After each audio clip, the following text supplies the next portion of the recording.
El libro de Éxodo capítulo 25 versículo 8 dice, y harán un santuario para mí y yo habitaré en medio de ellos. ¿Tengo yo que hacer algo para tener acceso a la presencia de Dios? ¿O ya Dios lo hizo todo? La respuesta en la lección de hoy de Aprendamos con Gozo.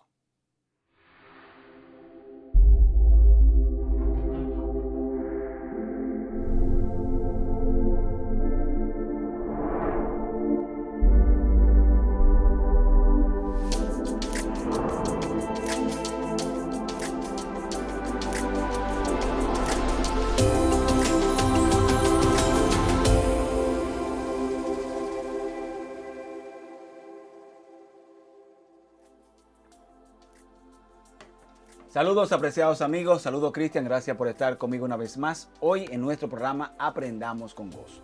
Gracias por la oportunidad y el privilegio y gracias también a ustedes por permitirnos llegar hasta sus hogares a través de las redes sociales. Dice la palabra del Señor en el libro de Hebreos capítulo 8 versículo 1 y 2.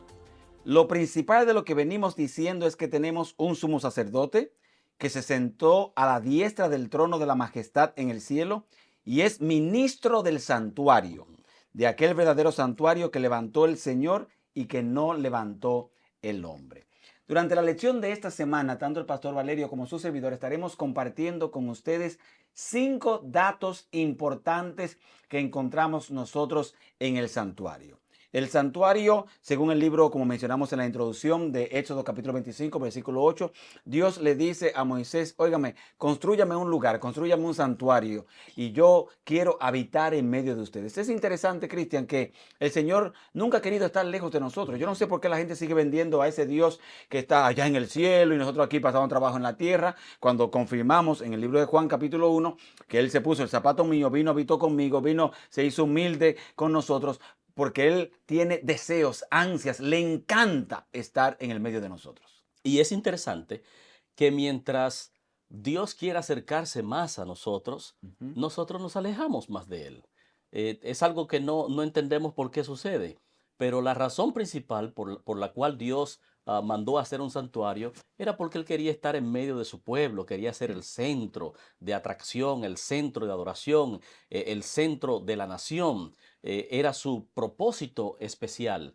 Cuando leíste en Hebreos de que hay un santuario en el cielo, donde entró el sumo sacerdote por excelencia, Jesucristo, una vez y para siempre. Entendemos entonces que lo que nosotros tuvimos aquí en la tierra, en el Antiguo Testamento, como el santuario terrenal, fue una muestra, fue Modelo. un modelo de lo que en el cielo se mostró. El original está en el cielo y en la tierra pues se hizo, ¿verdad? Ese modelo especial que figuraba lo que era el santuario celestial y lo que iba a pasar con el sacerdote, el sumo sacerdote, el cordero y el proceso de lo que se llevaba a cabo en el santuario terrenal era exactamente lo que iba a acontecer en el santuario celestial. Entonces, ese santuario, confirmamos nosotros que el primer dato interesante del santuario es que no solamente hubo un santuario en la tierra, hubo un santuario original en el cielo, Correcto. del cual entonces es el tipo del antitipo. Sería, ¿cierto? Hablando teológicamente, el santuario de la tierra es el modelo del santuario celestial. Entonces, en el santuario, si estamos usando el de la tierra como modelo, significa que si había un sumo sacerdote en el santuario terrenal, hay un sumo sacerdote en el santuario celestial. Correcto. Que si había un plan de salvación que estaba representado en la simbología del santuario terrenal, era la muestra de que había un plan de salvación, como dice la Biblia, previo, antes de la fundación del mundo, en el santuario celestial. ¿Correcto? Correcto. Y en el santuario terrenal se manifestaba mayormente la salvación a través del cordero que era sacrificado en el atrio. El pecador confesaba sus pecados sobre ese animal y entonces era sacrificado en el atrio como símbolo del perdón de ese pecador. De modo que allí se otorgaba la salvación. En San Mateo, en el capítulo 5, verso 34 y hasta el 37 específicamente, Mateo dice, no juréis por el cielo porque es el trono de Dios, ni por la tierra porque es el atrio de sus pies. De modo que la tierra completa era el atrio del santuario celestial. El santuario celestial está en el cielo, pero el atrio del santuario celestial era la tierra. Que venía Por- siendo el atrio exterior en el santuario modelo. Exactamente, es donde se sacrificaba el cordero. Correcto. Porque en esta tierra fue donde se sacrificó el cordero. Sí, señor. Juan 1:29 dice, este es el cordero de Dios que quita el pecado del mundo. Lo interesante es que esa salvación otorgada por ese cordero en la cruz del Calvario no era solamente para remisión de pecado de una persona, sino de todo el mundo. Un cordero servía como remisión o servía como sustituto de una persona para perdón del pecado. Pero el Cordero de Dios, dice Juan, quita el pecado no de una persona, sino del mundo completo. Y muere aquí en el atrio que es la tierra, donde el Cordero era sacrificado, fue sacrificado también Cristo para dar salvación a la humanidad. Entonces estamos entendiendo nosotros que al extender Jesús sus brazos de este a oeste en la cruz del Calvario por nosotros, fue el pecado suficiente por toda la tierra. Correcto. Entonces, por eso es que dice la palabra de Dios que dice que el Señor con su sacrificio iba a salvar a todos. Así es. A veces yo siento que a veces nosotros queremos hacer como grupitos. Decimos, bueno, no, este es demasiado sinvergüenza para que haya sido salvado por el Señor. O este es de la comunidad LGBTQ y yo no creo que pueda ser salvado por el Señor. O este ha caído muy bajo en la droga, ¿verdad? Ya está muy profundo, este no debería ser. Pero la Biblia nos declara que el sacrificio del Señor por el atrio exterior, que viene siendo la tierra completa, nos incluía a todos y en todas las generaciones. Correcto. O sea que estamos hablando que si hubo gente que murió antes de que el Señor muriera en la cruz del Calvario por nosotros,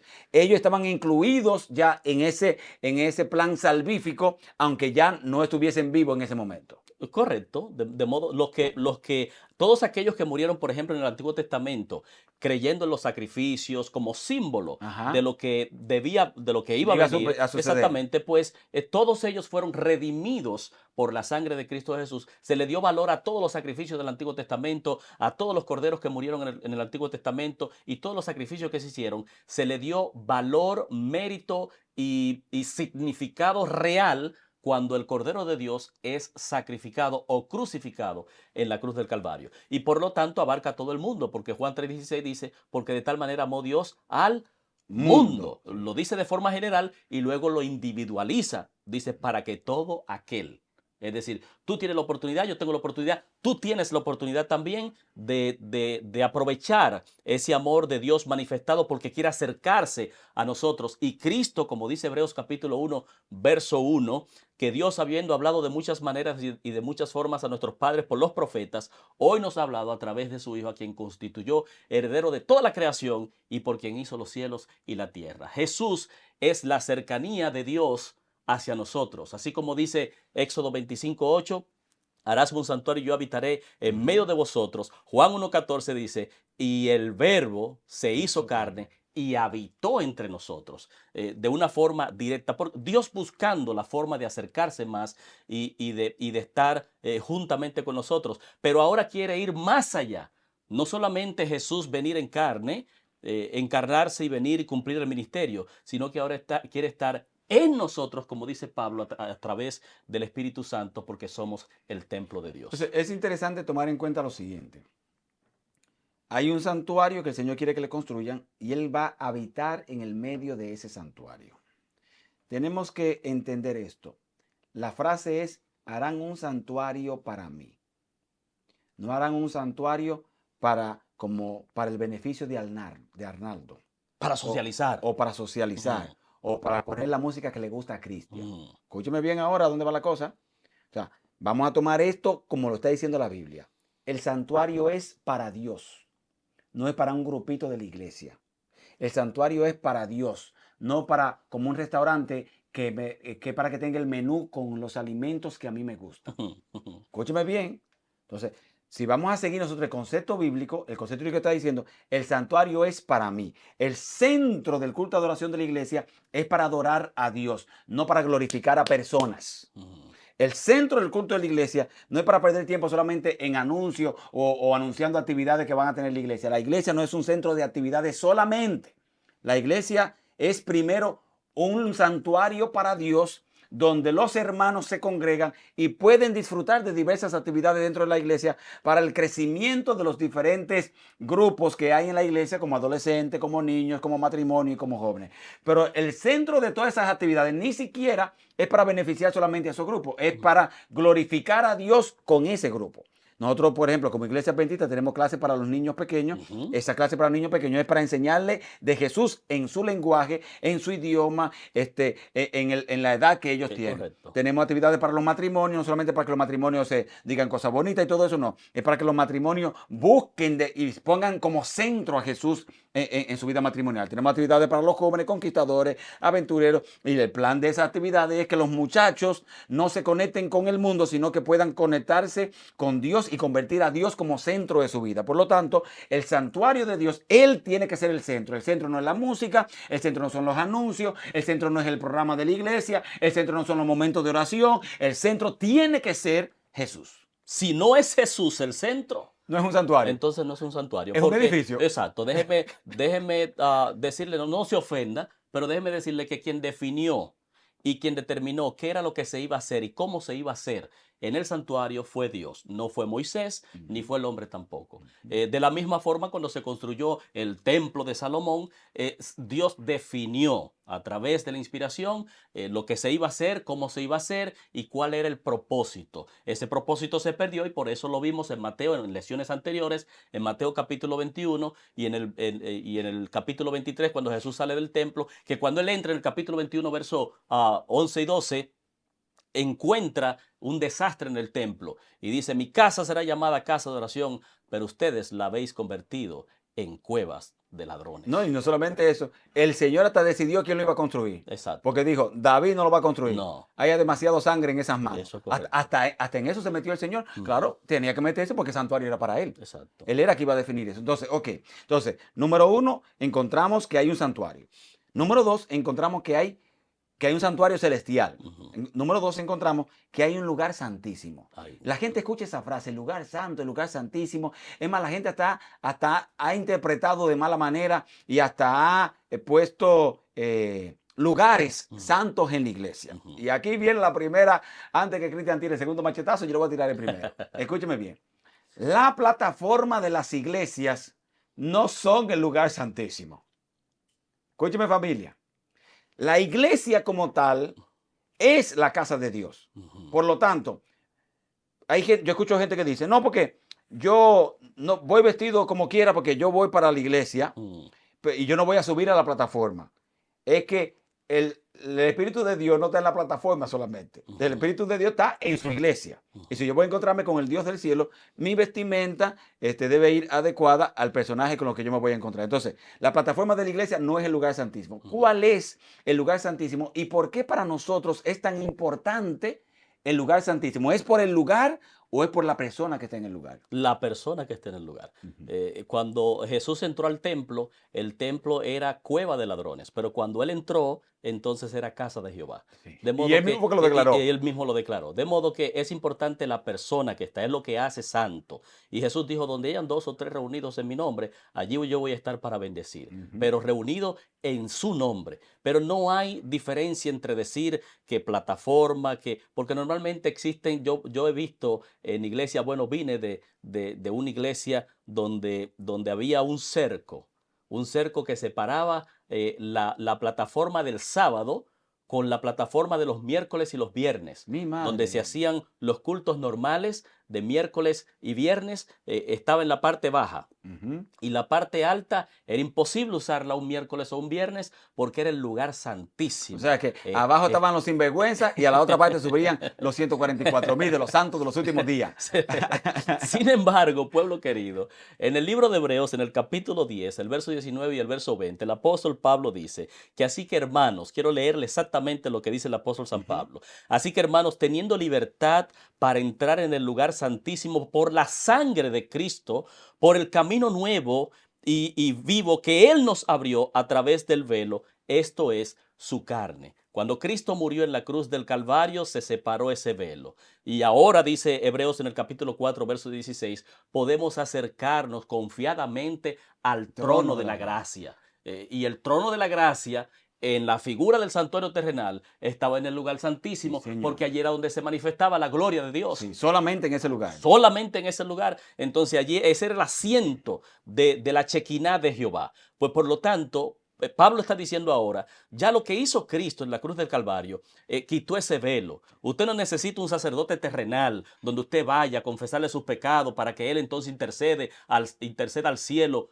por usted. No, no, usted puede, donde quiera que usted se encuentre, usted puede acercarse al trono de la gracia, solamente cerrando sus ojos o doblando sus rodillas y conectándose al Dios del cielo, y allí usted tendrá esa comunicación directa con Dios. No, y esa es la parte importante. O sea, el Dios en su interés, Él quería darnos acceso a Él. Correcto. Y ahora al morir en la cruz del Calvario nos da acceso total, Total. a Él.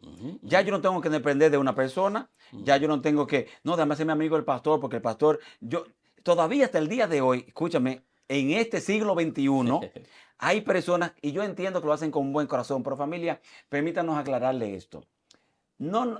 Nosotros, si usted tiene una necesidad, entréguenos el papelito, nosotros vamos a orar por esa necesidad. Claro que sí, nosotros con mucho gusto, pero no nos entregue el papelito creyendo que el Señor escucha más a los pastores que a usted. Escúcheme, el Señor no escucha más a los pastores que a usted. El Señor, al morir en la cruz del Calvario y eliminar el velo, el mismo acceso total que tiene el pastor de tu iglesia, lo tienes tú también. Qué lindo Amén. se escucha eso. No, eso se escucha maravilloso. Oye, saber Sí. que yo puedo venir al Señor, no importa el pasado que yo he tenido, no importa el background con el que yo vengo, no importa las caídas que yo he tenido, yo tengo acceso a Él y el Señor no me rechaza, número uno, no me critica, número dos, no me condena, número tres, pero sí me redime. Amén. Sí me Amén. ayuda. Me dice, mira, como le dijo a la mujer en Juan capítulo 8, en el versículo 7, le dice, mira, te salvé de esta, pero no peques más, mi niña. Vete y no lo hagas Sí, más. sí, tú sabes. Yo sé que puedes volver a caer, pero yo voy a estar aquí para ayudarte. Sí. Yo voy a ayudarte a hacer el cambio. Entonces, en ese acceso que Él nos da, no solamente para que nos lleguemos a Él, sino para que sepas que esto es un camino de doble vía. Así como como yo tengo acceso a Él, Él tiene acceso también a la vida mía. Correcto. O sea, Él puede acercarse a mí en mi momento de dolor y consolarme. Puede acercarse a mí en mi momento de angustia y ayudarme. Puede acercarse a mí en mi momento de dificultad y ser mi apoyo y mi sostén. Eso nos lo muestra el lugar santísimo a nosotros. Por lo tanto, es bonito nosotros poder aceptar, reconocer que en el lugar santísimo, el lugar donde solamente entraba un sumo sacerdote una vez al año y se quedaba todo el pueblo preocupado afuera, saber si había confesado los pecados, saber si se habían entregado al Señor, saber si habían hecho los sacrificios pertinentes, saber si se podía hacer su último día, porque podían ser muertos o expulsados del pueblo. Claro. Pero nosotros podemos saber que a nosotros nadie nos va a expulsar, solamente nos expulsaremos nosotros mismos si no aceptamos el llamado de Dios y aceptamos su invitación. Pero si lo aceptamos a Él, tenemos acceso total al reino de los cielos. Amén. Amén. Entonces, veamos ahora lo tercero. Dijimos, hay un santuario celestial, primero. Segundo, hay un lugar santísimo, pero ahora hay un juicio. ¿Por qué el juicio entra como un dato que forma parte del santuario? Bueno, podríamos señalar dos direcciones en la parte del juicio. Yo sé que muchas veces cuando nosotros hablamos del juicio, nos concentramos solamente en una dirección. En mí. El mío. Sí, Es decir, estoy condenado, estoy salvado. Ya, sí. Ya. Y la gente normalmente comienza a hablar del juicio y el juicio, y entonces se coloca el ser humano dentro del proceso del juicio. Y a veces se predica del juicio con temor, se predica con miedo, con temblor, y lo dirigimos solamente en una área específica que tiene que ver con la raza humana. Pero va más allá. Porque cuando nosotros vemos y analizamos el desarrollo del conflicto, cómo se desató el conflicto cósmico en el cielo, vamos a ver que hay un acusador en el cielo. Es Satanás. Que es Satanás. Y acusa no a Arnaldo, ni a Cristian. Tampoco. Acusa a Dios. Entonces, cuando nosotros leemos en el mensaje de los tres ángeles en Apocalipsis 14, el verso 6, y el primer ángel decía, temed a Dios y dadle gloria, porque la hora de su juicio ha llegado. Entonces, tomamos ese su juicio y lo aplicamos de forma general a un juicio que se va a hacer al final o que llevó a cabo, que comenzó en el año 1844 y que va a terminar cuando Cristo se levante de su lugar de intercesión. Pero lo señalamos o lo dirigimos a nosotros. Todo el tiempo. Todo el tiempo. Pero el juicio o el que está siendo juzgado no es el ser humano. El que está siendo juzgado es Dios, no el ser humano per se. Inicialmente. Inicialmente. O sea, inicialmente. estamos hablando de que el juicio tiene dos etapas. Correcto. En la etapa primera no tiene que ver contigo. En lo absoluto. Tiene que ver con él. Exactamente. Es decir, el ser humano está fuera de esta etapa, porque no es el ser humano el que está en juego. No es el ser humano el que está en tela de juicio. El que está en tela de juicio es Dios. Y entonces Satanás es el acusador que acusa a Dios de las cosas que él entiende que no están correctas. Y en el libro de Job nosotros vemos más o menos una idea amplia de ese juicio. Satanás vio a Job y dijo, Job se ve muy tranquilo, muy en paz. Aparentemente Dios tiene un concepto. Próspero. Sí, Dios tiene un concepto de él muy bueno. Pero todo eso es porque Dios lo tiene protegido. ¿Cómo decimos en el lenguaje del pueblo? Añoñado. Añoñado. Dios lo tiene añoñadito, lo tiene rodeado de bendición. Sí. Y entonces fue con la queja ante Dios. O sea, tú crees que Job te sirve y que Job en realidad te ama, pero él no te ama. ¿Sabes por qué él te ama? Porque tú estás usando el método mal del proceso del conflicto. Tú le estás bendiciendo para que él te sirva. Eso que está diciendo Satanás. Satanás a Dios. Tú estás bendiciendo a Job para que él te sirva. Quítale las bendiciones y verá cómo va a maldecir tu nombre. Pueblo, y es algo que pasa con nosotros a diario. Satanás trata de enredarnos en esa dirección. De modo que Dios le dio el permiso a Satanás para que probara a Job, para que conociera que Job le servía a Dios y amaba a Dios con o sin. Sí, señor. Con las cosas materiales o sin las cosas materiales. Y, al fin, y lo que Job no sabía, o sea, en el misterio que está tras bambalinas, Job está pensando, preocupado, ¿qué fue lo que yo habré hecho, que esto, que lo otro? Pero realmente lo que estaba tratando, la fidelidad de Job iba a demostrar que Dios realmente había superado el juicio. Correcto, que Dios era justo. Que Dios era justo. Y que estaba bendiciendo a alguien que se merecía la bendición. Sí, señor. Porque Job... Que no lo estaba comprando. Exacto. Escuche bien, Dios no estaba comprando a Job. Las bendiciones que Job tenía y que recibía era porque ya había dado prueba, había dado razón y testimonio de que amaba a Dios de todo corazón. En el Salmo 51, David está confesando su pecado.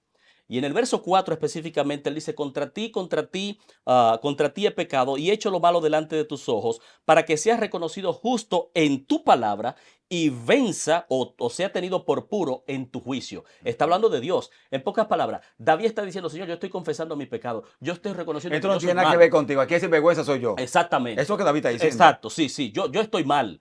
Yo soy el malo. Yo fallé y yo reconozco que tú eres el bueno, reconozco tu justicia. Si en dado caso Satanás va a tratar de acusar, que me acuse a mí, que el malo soy yo, tú eres el bueno. Eso lo está reconociendo David.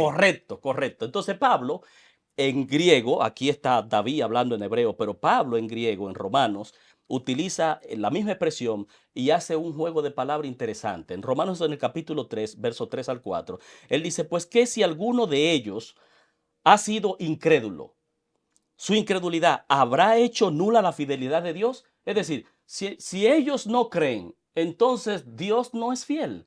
Bueno, entonces dice Pablo aquí, de ninguna manera. Antes bien, sea Dios veraz y todo hombre mentiroso, como está escrito. Y entonces ahora cita en griego a David, exactamente. Y dice, para que seas justificado en tus palabras, está hablando de Dios, y venzas cuando fueres juzgado. En pocas palabras, Pablo está diciendo, antes de Cristo morir en la cruz del Calvario, si el pecador no se arrepentía, condenaba a Dios, hacía a Dios culpable. Pero si el pecador se arrepentía, hacía a Dios justo. Hacía a Dios justo. Pero cuando Cristo muere en la cruz del Calvario, todo cambia. Pablo dice, ya tú hagas o no hagas, ya la justicia de Dios ya está confirmado. Ya el juicio de él pasó la prueba. Pasó. Dios es justo, punto, y se acabó. Y entonces ahora, claro, hay algunos textos que nos dan la ilustración de cómo Eso funciona, por ejemplo, en Primera de Juan, en el capítulo 1, verso 9, dice, si vosotros confesáis vuestros pecados, entonces Él es fiel y justo para perdonarnos. Pero si no lo confesamos, lo hacemos a Él mentiroso. En pocas palabras, si yo no reconozco que soy malo y que necesito de Dios, hasta cierto punto estoy diciendo, tú estás mal, Dios. Tú estás mal. Yo estoy bien, pero tú estás mal. ¿Ves? Pero ya eso no afecta en el juicio de Dios porque ya Dios fue declarado justo. Y ya quedó desenmascarado el enemigo de las almas. En Lucas 7:29, por ejemplo, los fariseos, cuando escucharon a Juan predicar y los publicanos, dice el texto, y se bautizaban justificando a Dios a través del bautismo. Es decir, cuando una persona decide abandonar el mundo y entrar a la iglesia y bautizarse, está justificando a Dios. Está diciendo, en este conflicto que ya tú eres justo porque ya Cristo reveló la justicia de Dios. Dicho sea de paso, Patriarcas y Profetas, en la página 48, párrafo 1, versión electrónica, dice que el plan de redención tenía un propósito más amplio y más profundo que el de salvar al hombre. Cristo no vino a este mundo o a este pequeño mundo, dice ella, para que el hombre acatase la ley de Dios como debía ser acatada. Vino con un propósito mayor que este. Vino para vindicar el carácter de Dios. Entonces, lo esencial era hacer a Dios justo, declarar la justicia de Dios, declararla no solamente ante el universo, sino ante el mundo. Entonces, pueblo querido, ahora nos toca a nosotros. Cuando nosotros tomamos la decisión de no confesar nuestros pecados, estamos de parte del que acusó a Dios desde el principio. Cuando tomamos la iniciativa de no dar un paso y aceptar a Cristo en nuestras vidas, estamos también uniéndonos con aquel que acusó a Dios desde el principio. Dios es justo, ya su juicio fue establecido y fue vencido, superó la prueba. Y ahora te toca a ti, me toca a mí, porque ahora el acusador, dice Apocalipsis, ha venido con nosotros. Exacto. Y que aquí nos acusa delante de Dios día y noche. Y aquí es que viene entonces la segunda etapa. La segunda etapa es, ya Dios superó la prueba. Ahora la prueba queda con nosotros. Por ejemplo, el libro de Eclesiastés, capítulo 12, versículo 14, dice, porque Dios traerá toda obra a juicio con toda cosa oculta, sea buena o sea mala. Dice también Mateo capítulo 12, versículo 36, los hombres darán cuenta de toda palabra ociosa que hayan hablado. Dice primera Apocalipsis 14, 7, el mensajero angélico le dijo a Juan, ha llegado la hora de su juicio. Entonces, ahora significa que queda en nosotros. Ya usted sabe que el enemigo se fue contra Dios, le dio duro a Dios, pero Dios salió victorioso gracias a que el Señor, su nombre quedó vindicado. Amén. Ahora, y es de nosotros. Y nosotros ahora que estamos en la segunda etapa, ¿verdad? Del juicio, donde el enemigo ya no puede ir contra Dios, porque ya el universo sabe que Dios es justo, que ya fue el enemigo que se inventó toda esa cosa para acusarlo a él.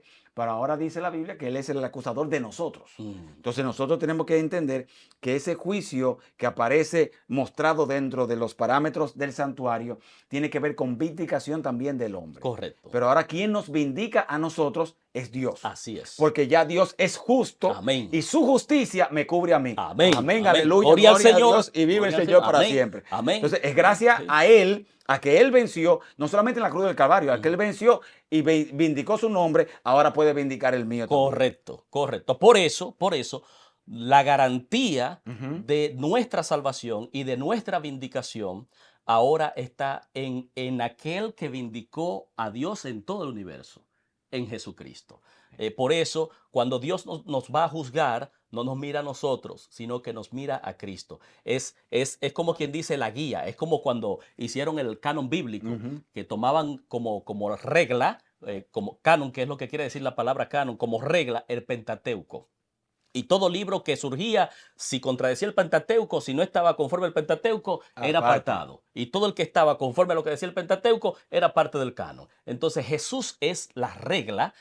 Cuando el Padre vaya a juzgar de una forma específica, en este caso va a ser el mismo Hijo, ¿no? Pero es basado en lo que Cristo hizo, en las obras de Cristo, no en las obras mías. Muy bien. La cuarta buena noticia que encontramos nosotros en el santuario es que, basado en el lugar santísimo, dice el libro de Hebreos capítulo 4, versículo 14 al 16, leo textualmente que dice, por tanto, teniendo un gran sumo sacerdote que traspasó los cielos, Jesús, el Hijo de Dios, retengamos nuestra profesión, porque no tenemos un sumo sacerdote que no pueda compadecerse de nuestras debilidades, Mm, sino uno que fue tentado en todo, mm. según el zapato de nosotros, versión Arnaldo Cruz, ¿verdad? Según nuestra semejanza, pero sin pecado. Correcto. Acerquémonos, pues, verso 16, confiadamente al trono de la gracia para alcanzar misericordia y hallar gracia para el oportuno socorro. Entonces, el santuario nos muestra esa gran bendición de que nosotros no estamos solos, sino que tenemos a alguien que nos defienda. Eso indica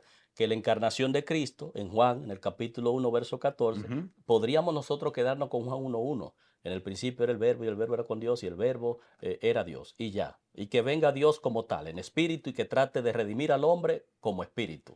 Pues no iba a funcionar el plan de redención. Entonces, por eso ese verbo se hace carne y habita entre nosotros. Dice Filipenses capítulo 2, versos 5 al 7, que Cristo no escatimó el ser igual a Dios como cosa que aferrarse.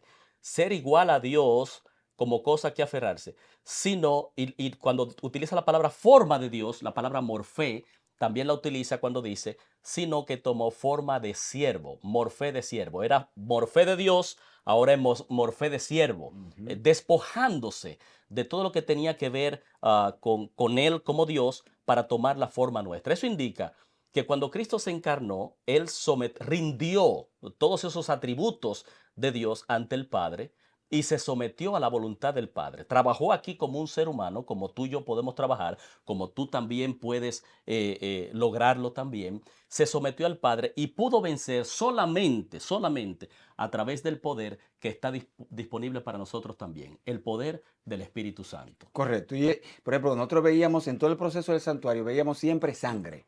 Veíamos sangre en el astro exterior, vemos sangre en el santuario y antes de pasar al lugar santísimo era asperjada, ¿verdad? O rociada la sangre en las cortinas que separaba el lugar santo del Ujú. lugar santísimo. Lo que nos recuerda a nosotros es que solamente es a través de la sangre de Jesucristo. O sea, Eso es correcto. no hay otro camino. Y aquí queremos recordarle esto, familia. No es con tus obras.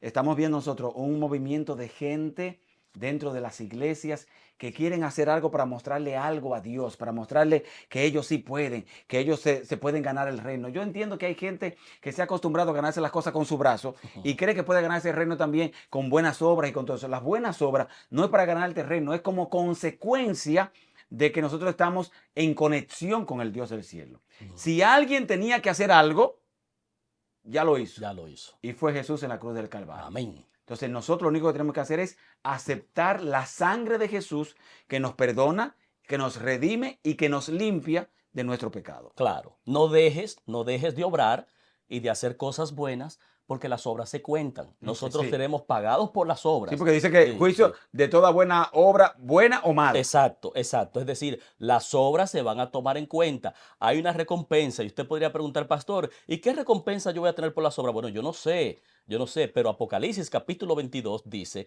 yo vengo pronto y mi galardón conmigo Sí. para recompensar a cada uno según sus obras. Y no está hablando de los impíos porque el galardón o la recompensa de los impíos es después del milenio. Ujú. Y aquí estamos hablando de la segunda venida de Cristo. Es decir, hay una recompensa, hay un galardón para ti por las obras buenas que tú haces. Pero esas obras buenas solamente serán contadas si eres salvo en Cristo Jesús. Las obras no salvan, pero la gracia de Jesucristo sí nos salva. Claro. Y entonces viene la mayor bendición de todas que encontramos en el santuario, que tenemos ahora un abogado. Amén. Y ese abogado en el juicio solamente se llama Jesús.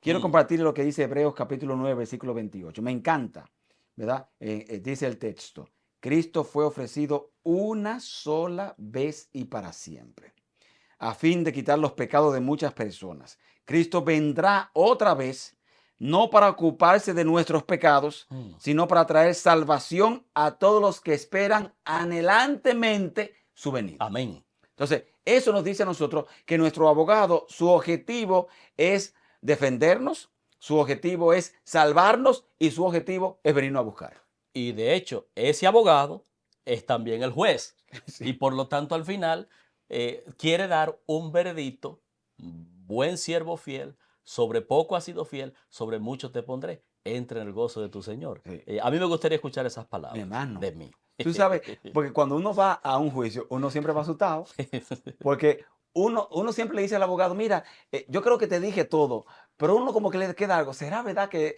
no quedó nada? Pero con uno saber que el abogado mío es Jesús, ya me da esa confianza. Mira lo que dice Elena White en la página 543 de Conflicto de los Siglos. Ella dice, Jesús abrió el camino al trono del Padre. Amén. Y a través de su mediación pueden ser presentados ante Dios los deseos sinceros de todos los que se allegan a Él con fe. Amén. Y enfatizo esta palabra, fe. Fe significa confianza en alguien. Y ese alguien que nosotros estamos poniendo la fe es en Cristo Jesús. Amén. Amén. Repasemos. 5 datos que encontramos en el santuario. Número 1, encontramos que hay un santuario celestial. Número 2, encontramos que hay un lugar santísimo en el santuario. Número 3, que hay un juicio. Número 4, que hay una buena noticia para ti, ¿verdad? Y número 5, que Jesús es nuestro abogado. Amén. Y aquí viene la parte más difícil de la lección de esta semana, la tarea. Y te preguntarás, ¿por qué es difícil la tarea de esta semana? Por esta razón. Porque esta semana vas a sacar un espacio para orar. Y vas a hacer 3 cosas en esa oración. Escucha bien ahora. Vas a sacar esta semana un espacio para orar. Vas a hacer 3 cosas. Número 1, vas a pedirle perdón a Jesús por tus pecados, por los que te acuerdes, por los que sabes que son los peores o por los más recientes, como tú quieras, pero pídele perdón por tus pecados. Lo segundo que vas a hacer en la tarea, después de pedirle perdón a Dios por tus pecados, es aceptar o reclamar ser limpio por la sangre de Jesús. Y quiero decirte de todo corazón, con mucha alegría, la sangre de Jesús tiene poder para limpiarte de lo que sea. ¿De acuerdo? Ahora viene el paso más difícil. No es solamente pedir perdón, que por cierto, ese es difícil. No es solamente reclamar y pedirle a Dios que te limpie con su sangre de tus pecados. El más difícil de todos es aceptar que el Señor te perdonó. Si Dios ya te perdonó ese pecado, ya perdónate. No, la Biblia dice que Dios toma los pecados de nosotros, lo echa en el fondo del mar. Todavía los científicos no han podido determinar cuán profundo es el fondo del mar. No, han llegado bastante lejos, pero todavía no han llegado al fondo. Eso significa que nadie sabe cuán profundo, y la metáfora que el Señor está usando es, yo me voy a olvidar de todo eso. Pero si el Señor se va a olvidar de todo eso, ¿por qué sigues poniéndote el traje de buceo para irlo a buscar? Si vas a pedir y vas a hacer la tarea de pedirle perdón a Dios, de reclamar que su sangre te limpie, entonces, por amor a Jesús y a ti, perdónate. Si así lo vas a hacer, el pastor Valerio va a orar con nosotros en este momento para que Dios nos dé la fuerza y voluntad para botar el traje de buceo. ¿Oíste? Y que no lo vuelvas a usar más. Y es más, si tú quieres, escríbelo para que no se te olvide. Señor, ayúdame a botar este traje de buceo y perdónate. Y acuérdate, mi frase favorita, el pasado tiene una sola cosa buena, y es que ya pasó. ¿Oramos? Padre bondadoso, Padre querido, Señor, gracias por esta oportunidad de estudiar tu palabra y recordarnos que tú no solamente eres nuestro abogado, sino también nuestro juez. El que nos perdona, Señor, de nuestros pecados, el que nos ayuda a caminar, Señor, por las sendas que tú has trazado para que podamos tener un encuentro especial, maravilloso contigo. Amén. Ayúdanos, Señor, a aceptar ese perdón que ya tú ofreciste en la cruz del Calvario. Ayúdanos a aceptar ese perdón por esa acción, por ese acto, por ese pecado en particular, y permítenos, Señor, no solamente aceptar el perdón que tú nos otorgas, sino también perdonarnos a nosotros mismos. Guíanos siempre y acompáñanos. En el nombre de Jesús. Amén. Amén y amén. No olvides seguirnos en las redes sociales, únase a nuestra familia virtual y nos vemos en la próxima, en otra entrega más de Aprendamos con Dios.